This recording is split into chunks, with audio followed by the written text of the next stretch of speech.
Sa bawat araw ng paglilingkod, hindi lang oras at pagod ang inaalay, kundi puso. Nagsimula ito sa simpleng pagnanais na makatulong. Ngunit habang tumatagal, naging isang paglilakbay ito ng pagtubog sa sarili. Sa bawat walis na inhampas, sa bawat aral na ibinahagi, sa bawat ngiting na ibalik, unti-unting nabuo ang mas matatag na pagkatao. Sa 2 taon ng paglilingkod din namin ay napakarami kong natutunan. So dahil ngayong patapos ng paglilingkod namin dahil grade 12 na kami at ayos na kami, gusto kong i-share yung mga natutunan ko at yung mga naging experience ko sa paglilingkod. Una sa lahat, dahil palagi kami naglilinis ng simbahan, natutunan ko yung pagpapanatili ng kalinisan ng simbahan dahil ito yung tahanan ng Diyos at dito ginaganap yung mga misa para magbigay pasalamat sa Kanya.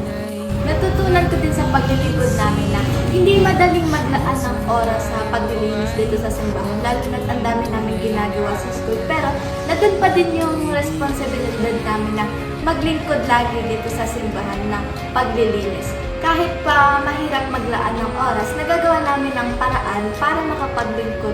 Tulad nga ng sinabi ko dati na mas lalo ako natutong makipag-socialize at hindi lang sa simbahan pwede maglingkod kundi pati na rin sa ating laro. Masaya ako sa naging journey ko sa paglilingkod. Mula nung grade 11 ako hanggang ngayon. Grateful ako kasi na naranasan ko maglingkod sa simbahan at sa aming barangay. Is nakatulong din sa akin para ma-improve yung pakikipag-socialize ko sa iba.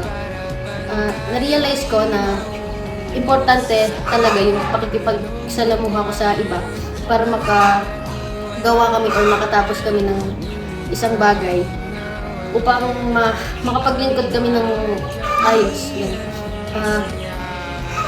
Sana sa mga susunod na maglilingkod ay huwag kayong mapapagod na tumulong o maglingkod dito sa barangay. Sa loob ng 2 taon ng paglilingkod ko sa simbahan, marami akong natutunan tungkol sa pananampalataya at pagtulong sa kapwa. Naging mas responsable at mas mabuti akong tao dahil sa karanasan ito.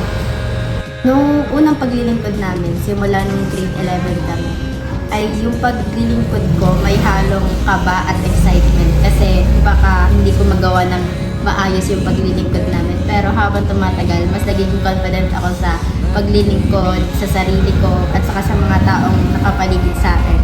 Mas nagiging seryoso din ako sa paglilingkod na to. At natutunan ko na ang paglilingkod ay ginagawa ng may puso at pagmamalasakit. Lalo na kapag nakikita mo yung mga tao na nakapaligid sa'yo na masaya sa pagtulong.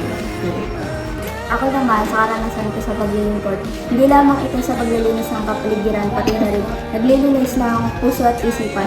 Mas napatagal, mas nararamdaman ko na mahalaga pala yung pagtulong kahit simpleng gawain.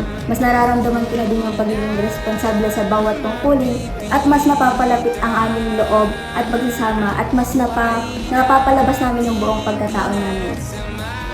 So sa mahigit 10 buwan ng paglilingkod bilang Mayans, natutunan ko na hindi lamang sa pagwawalis at pagpupunas ng simbahan nakikita ang tulong ng paglilingkod.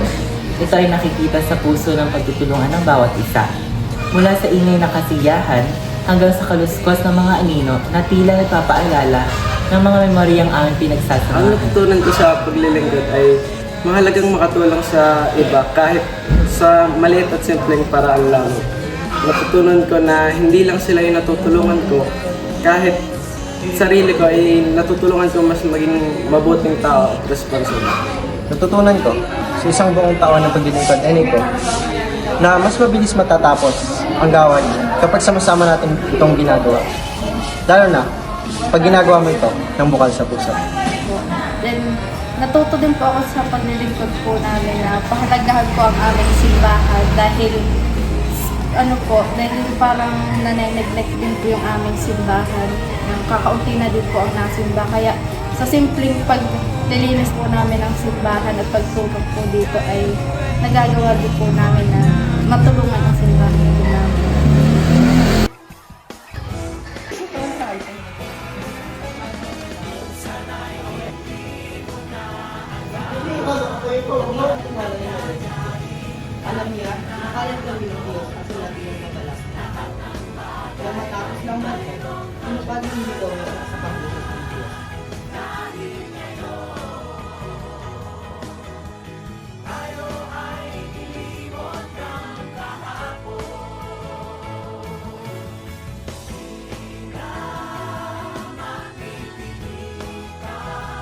Salamat sa pagkakataon ng paglilingkod.